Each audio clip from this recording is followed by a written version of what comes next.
Okay. My icing has crusted, which means I'll touch it and nothing happens. It doesn't come off on my fingers at all.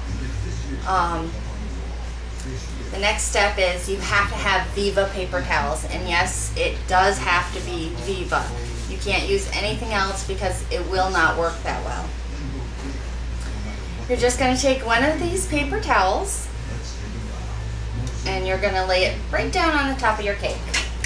You're going to take either your hand and smooth it, or I use a fondant smoother to help me with this. And I just go around some light pressure.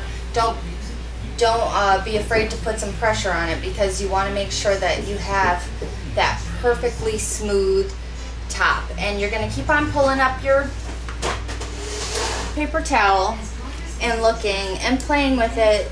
More pressure if you need it, until you get it just where you want it. And this is where the perfectionist in me takes a little more time, but actually after you do it a couple of times it does get easier, because you don't feel like you have to be gentle. For a layered cake like you're doing, you don't really have to pay too much attention to the center of the cake, because you're going to have another cake on top of it.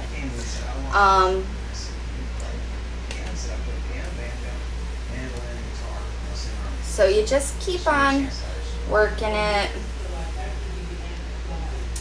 And that's just about where I want it. There's a few spots that I'll come back and touch up in a minute.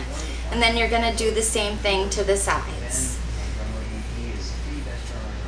Just put the paper towel on there and just smooth it until you get it about where you want it.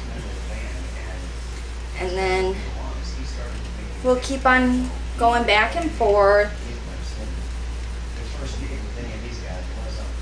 until we get it that nice, even, smooth finish that you would get with a fondant cake. Except for, trust me, please trust me on this, fondant is a pain right in the rear.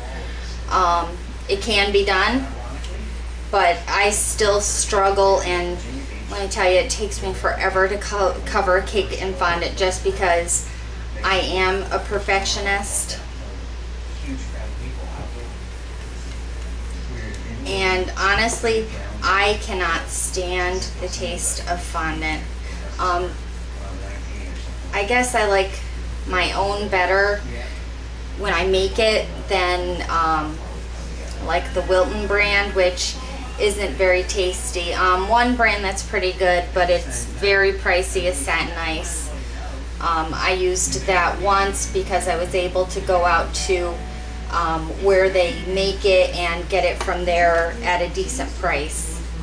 Again, you're gonna put a decent amount of pressure on this. It's only cake, it's not gonna bruise, so don't be afraid to manhandle it a little bit, I guess.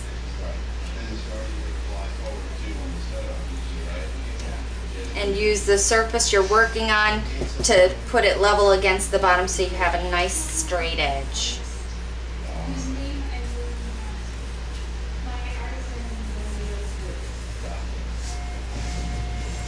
The key here is don't let it sit too long, because it'll crust too hard and then it'll look cracked, and you won't have that nice pretty finish.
It's important to keep also your paper towel from wrinkling, otherwise you're gonna get wrinkles in your buttercream. I have an audience right now. Jocelyn is taking advantage of the fact that I just leveled a cake, and I think she's devouring the cake tops single-handedly. I have water too.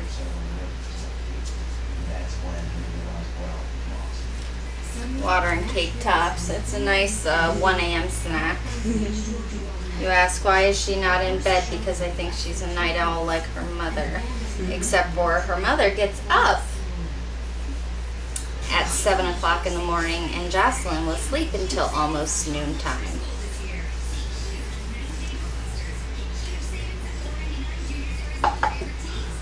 Yum.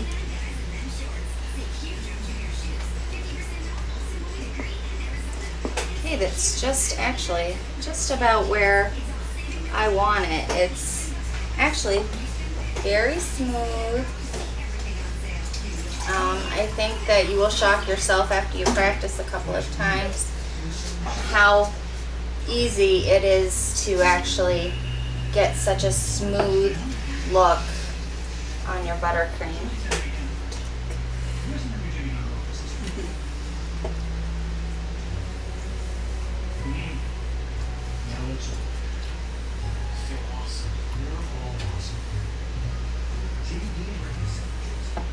Cold.